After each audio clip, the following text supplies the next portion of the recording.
voici donc dans les serres Soji. Je suis accompagné de Denis Desrosiers, un pionnier dans le domaine des serres et de l'aquaponie au Québec. Bonjour Denis.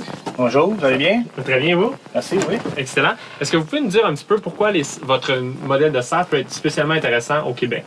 OK. Contrairement aux serres vendues dans le commerce présentement, nos serres sont conçues pour fonctionner l'hiver dans les hivers rigoureux québécois. Même à moins 30, il n'y a aucun problème parce qu'ils sont très bien isolés. Puis les structures sont très solides, fait qu'il n'y a aucun danger d'éboulement à cause d'un surplus de neige sur le toit. Et là, une fois qu'on a une serre qui est plus adaptée pour le climat québécois, il y a différents systèmes qu'on peut avoir à l'intérieur, un système plus traditionnel ou juste en pot, des choses comme ça. Mais vous offrez aussi un système d'aquaponie. Oui, un système d'aquaponie, la grosse différence, c'est qu'au lieu de cultiver dans la terre, on cultive dans un média qui est inerte. Ça peut être du gravier ou d'autres éléments semblables. Okay. Et on a des poissons dans un gros bac d'eau. Okay. L'eau des poissons, les excréments des poissons, c'est ça qui va nourrir les plantes. Fait qu'on n'a pas d'arrosage à faire, on n'a pas d'engrais à ajouter, ça pousse plus vite, puis c'est vraiment aucun entretien.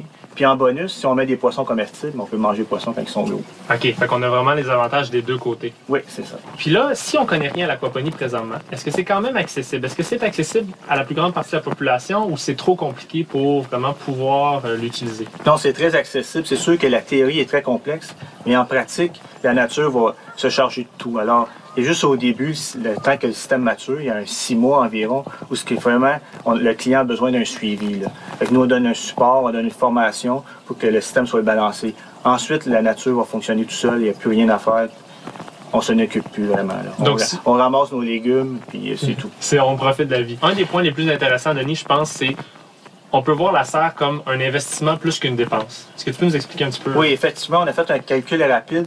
Puis une serre d'environ 10 par 10 peut produire facilement 20 $ de légumes par semaine. Fait qu'au bout de 5 ans, notre investissement est payé. Puis comme la durée de vie est facilement de plus de 25 ans, 20 ans après, on fait facilement 20 000 $ de profit. Là.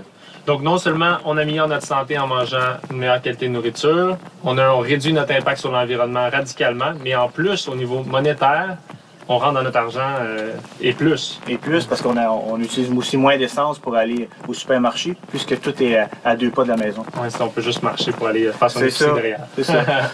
Donc ici, on est dans un modèle 8 par 10. On est sur la rive sud de Montréal, donc il fait très froid l'hiver. Est-ce que tu peux nous dire à peu près c'est quoi les coûts pour chauffer la serre? Pour cette superficie, on la maintient à 15 degrés la nuit. Alors, ça coûte environ 100 $ d'électricité pour la chauffer pendant tout l'hiver.